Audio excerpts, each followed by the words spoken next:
तुम्हारी फाइलों में गाँव का मौसम गुलाबी है, ये आंकड़े झूठे है, ये दावा किताबी है। आ વાત અમે નથી કહેતા, આ વાત હળવદ તાલુકા અને લગભગ ગુજરાતના ઘણા બધા તાલુકાના ખેડૂતો કહી રહ્યા છે। આ ખેડૂતો અત્યારે આપણી સાથે આજુબાજુમાં ઊભા છે। હળવદ અને કચ્છમાંથી અને આ બાજુ જે ઉત્તર ગુજરાત અને મધ્ય ગુજરાતમાંથી આવેલા તમામ ખેડૂતો છે। આ તમામ ખેડૂતોની એક માંગણી છે, એ માંગણી છે કંપનીઓની દાદાગીરી સામે ખેડૂતોને યોગ્ય વળતર આપવાની।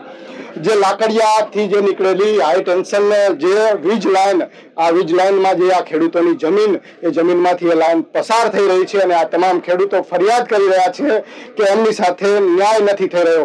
તો છેલ્લી જાગીર આ ખેડૂતોની મુલાકાતે પહોંચી છે, એ ખેડૂતોની સમસ્યાઓ જાણવાની છે અને ખેડૂતોની માંગણી શું છે તેના વિશે વાત કરવાની છે। સૌથી પહેલા તમે જણાવો, તમારો પરિચય આપો અને તમારી માંગણી શું છે। હું કાનબા જાડેજા, ધુડકોટ। અમે ધુડકોટ ગામમાં સભાનું આયોજન કર્યું હતું। અમે છેલ્લી જાગીર આપનો આભાર વ્યક્ત કરી છે કે ખેડૂતોની રજૂઆત તમે માધ્યમો થકી આગળ પહોંચાડ્યો છો। એટલે અત્યારે જીઆર આવી ગયો એવું સરકારના આગેવાનોએ જાણ કરી છે, પણ એ માન્ય હજી ખેડૂતોને નથી।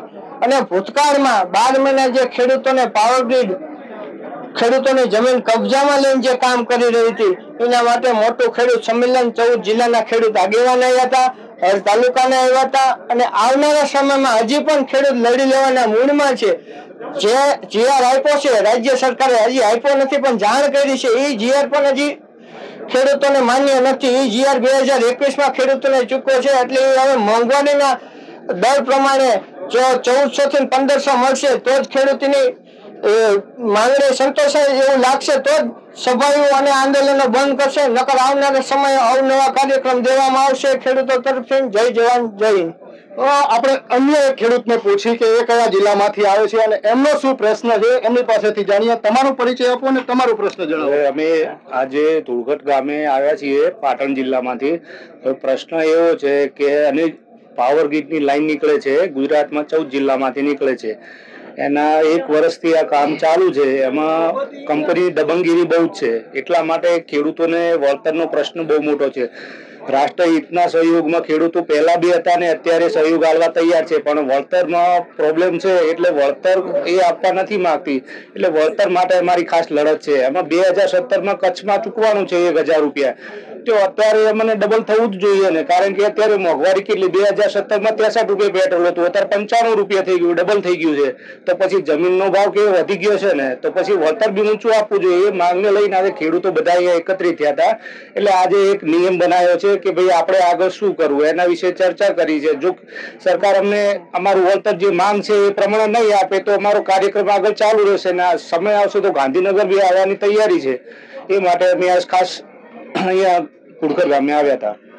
ગુજરાતના ખેડૂતો હોય કે પછી ભારતના ખેડૂતો હોય, ખેડૂતોની બહુ નાની સમસ્યાઓ હોય છે કે એમની જમીન છીનવાતી હોય તો એ જમીનના બદલામાં એમને જીવવા માટેના પૂરતા જે સંસાધન રૂપિયા એ ચૂકવવામાં આવે, અને એટલા માટે જો આ વસ્તુ નથી થતી ત્યારે ખેડૂત આંદોલનનો રસ્તો અપનાવતો હોય છે। આપણી સાથે અન્ય એક ખેડૂત છે, આપણે એમને પૂછીએ કે આખરે પ્રોબ્લેમ શું છે।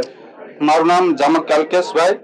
આજે 2017માં પાવર ગ્રીડ કંપની હોય, સ્ટરલાઇટ કંપની હોય, તેના દ્વારા 2017-2019માં 1000 ને પ્લસમાં વળતર ચૂકવેલું હોય અને આજ સુધી ઘણી બધી બીજી કંપનીઓએ પણ 1000 પ્લસથી વળતર ચૂકવેલું રહે, પરંતુ આ જે પાવર ગ્રીડ કંપની છે અત્યારે આ ખેડૂતોને વળતર બાબતે બહુ અન્યાય કરે છે। એટલા માટે આજે 14 જિલ્લાના અને ગુજરાતભરમાંથી ઘણા બધા ખેડૂતો આવ્યા અને અમે એક જ માગણી છે કે અમને સંતોષકારક વળતર મળે, નહીતર અમારી આંદોલન કરવાની અને ગાંધી ચિંધ્યા માર્ગે અમે કોઈ પણ હદે જવા તૈયાર છીએ। એક ખેડૂતોનો પ્રશ્ન એવો પણ છે કે ખેડૂતોના ખેતરમાં ઘૂસીને દાદાગીરી કરવાના ઘણા કિસ્સા ખેડૂતો સંભળાવી રહ્યા છે, તો એના વિશે વાત કરો કે કેટલા ખેડૂતોને હેરાન કરવામાં આવે। આજે પોલીસ દ્વારા જે કંપનીવાળા પોલીસ પ્રોટેક્શન લઈને આવે છે અને ખેડૂતોને એમના પોલીસ પ્રોટેક્શન દ્વારા પોલીસો ખેડૂતો પર એટલું દમન કરે છે તો ખેડૂતોને અન્યાય થાય અને ખેડૂતોને જેલમાં પૂરી દેવાના કે એમના ખેતરમાં પણ જવા નથી દેતા। મજૂર કામ કરવા આવતા હોય તો મજૂરોને પણ કામ કરવા દેતા નથી। એટલી હદે સુધી આ કંપનીવાળા ખેડૂત પર અત્યાચાર કરે છે પોલીસ પ્રોટેક્શન સાથે। ખેડૂતો ઉપર દમનના પણ સમાચાર છે. ઘણા બધા ખેડૂતો એમની વેદના સંભળાવી રહ્યા છે. આપણે અન્ય એક ખેડૂતને પૂછવાના છીએ કે તે ક્યાંથી આવેલા છે અને એ તમે શું જણાવી રહ્યા છો, તમને કેવી રીતે હેરાન કરવામાં આવે છે? મારું નામ હિતેશ પટેલ છે. હું અમદાવાદ જિલ્લામાંથી આવું છું.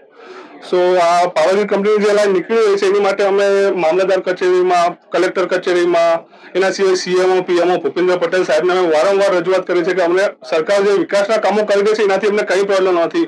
એ થાંભલો નાખો તો નાખે, પણ અગાઉ અમે ખેડૂતના દીકરા છીએ. જે અગાઉ સરકારે ચૂકવેલું છે એ જ પ્રમાણે એને બાંહેધરી આપીને થોડું વધારે પર્સન્ટેજમાં જે પ્રમાણે મોંઘવારી વધે છે વધારો કરીને અમને સારામાં સારું વળતર ચૂકવે, પણ અમને કોઈએ સાંભળવામાં આવ્યા નથી. વારંવાર ધક્કા ખાધા છે અમે સરકારી કચેરીઓમાં, પણ અત્યાર સુધી કોઈ મળ્યું નથી. સરકારને આપણે જોઈએ તો શહેરોમાં 250 કરોડ 300 કરોડના ખર્ચે જે મોટા બ્રિજો બનાવે છે એ 6 મહિનામાં પડી જાય છે. ત્યાં સરકારને પૈસા આપવાનો ટાઈમ મળે છે. આ ખેડૂતના દીકરા છે કે જે એકદમ મહેનત કરીને આખા દેશનું શાસન કરી રહ્યો છે, દેશને જે રોટલો પહોંચાડી રહ્યો છે, એને સરકારને આપવા માટે પૈસા નથી અત્યારે.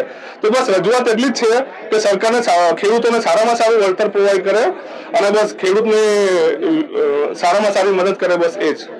તમામ ખેડૂતો એક જ સૂરમાં વાત કરી રહ્યા છે કે એમની સાથે ન્યાય થાય, એમના ખેતરમાંથી, એમની જમીનમાંથી જે ખોદકામ થાય અને એમની જમીન જે રોકાય એના બદલામાં યોગ્ય વળતર આપે. તો છેલ્લી જાગીરની પણ વિનંતી છે કે ખેડૂતની જવાબદારી એક લોકોના પેટ ભરવાની છે. જગતનો તાત એ ખેતી પર નિર્ભર હોય છે અને ખેતીના આધારે એની આજીવિકા, એનું જીવન ચાલતું હોય છે. તો સરકારને વિનંતી કે આ ખેડૂતોનો અવાજ સાંભળે અને એમને યોગ્ય રીતે વળતર આપે. આ સિવાય છેલ્લી જાગીર આવા જે ખેડૂતોની વેદનાઓ, એના જે પ્રશ્નો કે પછી ખેડૂતોની સફળતાની કહાની એ તમારા સુધી પહોંચાડતું રહે છે. તો આવા જ બીજા વિડીયો જોવા માટે તમે જોતા રહો છેલ્લી જાગીર. જય જવાન, જય કિસાન.